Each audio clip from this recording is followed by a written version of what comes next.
All right, here we go. Take whatever the heck number this is. I've been trying to shoot a video like this for the past several months. Never had a good time or a good way of doing it.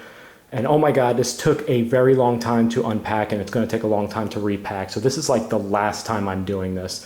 I'm going to show my entire Switchblade knife collection. None of them are for sale right now, just for documentary purposes, everything that I have for future reference. I do not have time, unfortunately, to sit here and pop open and close every single knife. I'm sorry, I just don't have time for it. There's way too many knives. I got to go through this pretty quick. But I'm going to give a brief description of each one. All these boxes right here are like manual open pocket knives and assisted openings and stuff like that. I don't have time to include those in the video. This is all strictly fully automatic switchblades. I'm wearing gloves because I don't want to get oily fingerprints on them. A lot of these are pretty expensive.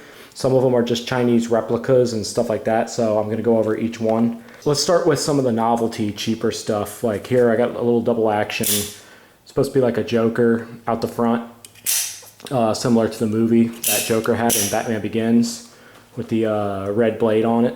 The more traditional one would be like this one right here. This is a single action out the front switchblade. So that's pretty cool. Right here is like an AKC F16. That's pretty cool. This little guy here, single action, tiny little guy, just for the collection. Little double action like this, a little cheapy, $15 or so. Miniature double action switchblade. Here, I like the way it was built. I like the design a little bit, the kind of glowing red parts, almost looks like gems or something. And the bolsters on it, kind of like wings. So that's a pretty cool knife. Here are some leverlettos. These are the Chinese replicas. They actually work really, really well for being, you know, the cheap Chinese versions of the leverlettos by douchy's. So I like them a lot. Definitely for the budget type, if you just want something that works really well and pretty durable, those will do just fine. I like this one over here, but I like the oil paint kind of design on it, kind of Van Gogh style or something. So that's pretty cool. These are a fairly new style. These little double actions here, these are pretty cool. I fell in love with these like instantly as soon as I bought one. They're real durable. It's kind of like the newer style stilettos. I say newer, it's been a few years now that they've been out, but double action stilettos that are real durable, real nice, just fire open amazingly. I've got two of the Chinese version ones, and I bought one from Italy that I got customized with my name on it. I have in one of my other videos that I was talking about it with a brief review. Both the Chinese version and the Italian version, they work amazingly. The one I got, this is from Maniago, Italy, and then here's a bigger one, 11-inch version. And that's pretty cool. And they never fail, so they're real durable. Great for the collection. I like the snakeskin design on this one. But yeah, I had to include those into my collection. They're great innovative switchblades that came out recently. Now we're going to get into the little bit more expensive side of my collection. Some of these are not the most durable of knives. They're still just novelty, but they can be up there in price because they're hard to get a hold of. The ones over here, we're going to start with some double actions. Here's some classic old Nato Military. This one's the camo. I don't feel like taking it out the bag. It works just fine. So does this black one. It says super automatic. I just don't feel like taking them out the bag because I really don't have time. But those are some double action Nato Militaries with the little bowl-shaped bolsters. And then we got the ones with the classic looking bolsters on them. This one's a super automatic. The word's faded off because it's really, really old. But yeah, some super automatic. We got the Nato Military with the OG kind of camo, jungle camo. And that's really, really cool. A lot of people like that. Here's the olive green kind of color with the pin bolsters. That's super cool. Like that a lot. Right here is AKC double action.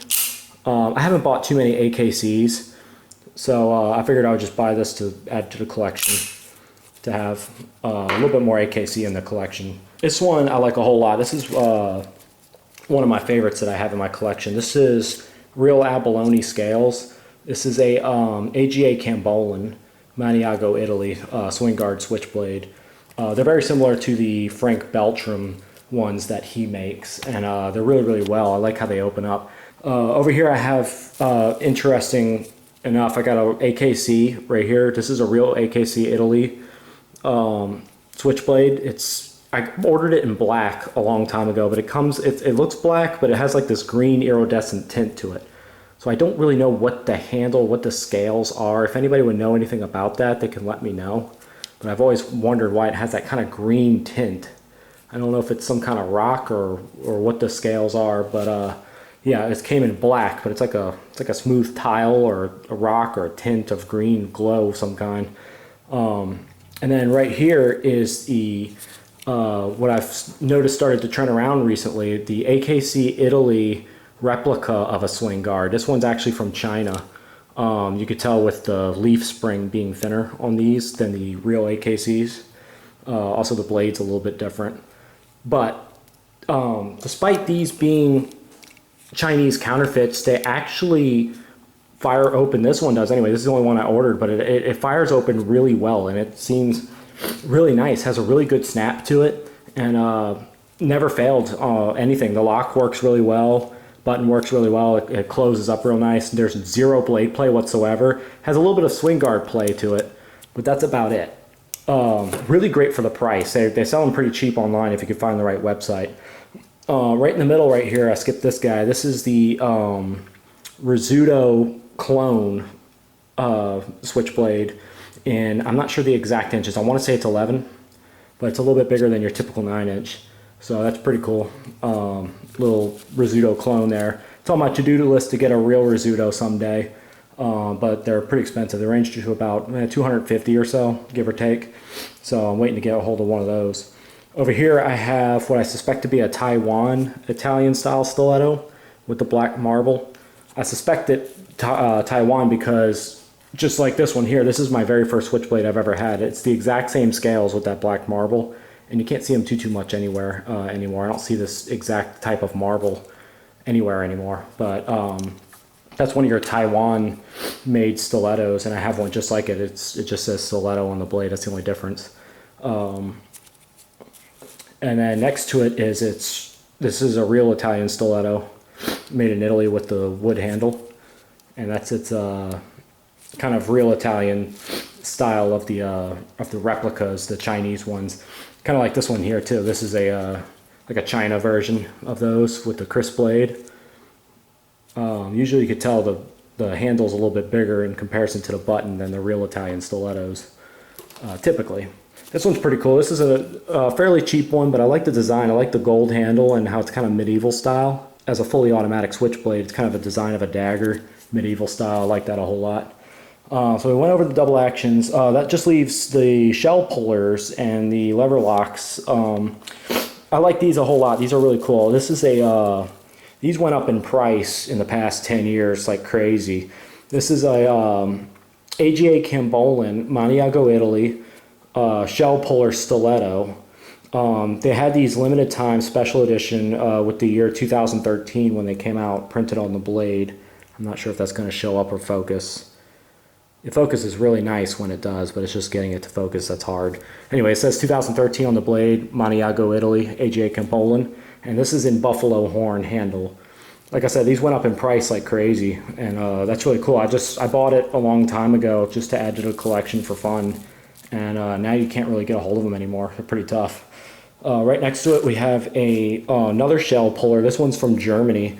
This is a German leverlock Hubertus converted by Bill DeSheeves into a shell puller, custom made with the stag scales. I'm not 100% sure what kind of stag it is. I suspect European stag with the amount of white it has in it, but I'm not 100% sure.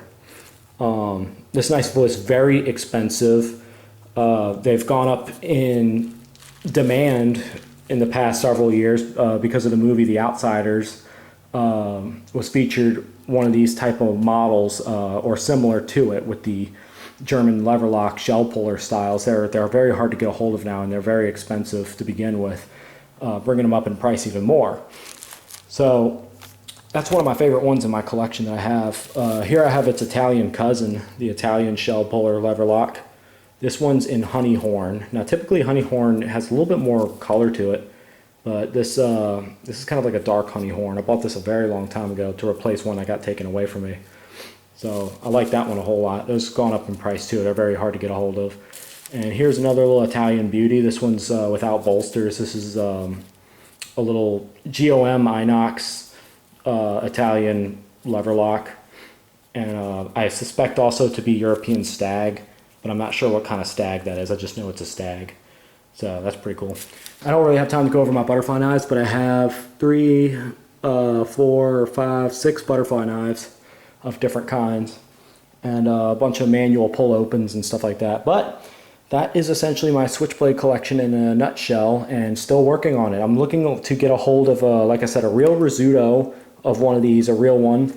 I need a real leverletto by Bill DeSheaves. That would be really nice. I'd like to get a hold of a Frank Beltram for once. I need to get a hold of a Frank B for review purposes to compare it to AGA. And I would like to get a hold of some more German shell pullers. I love those, despite how hard and how expensive they can be to get a hold of.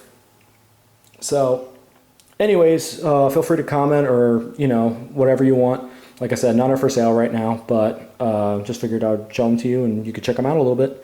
Appreciate you watching if you did.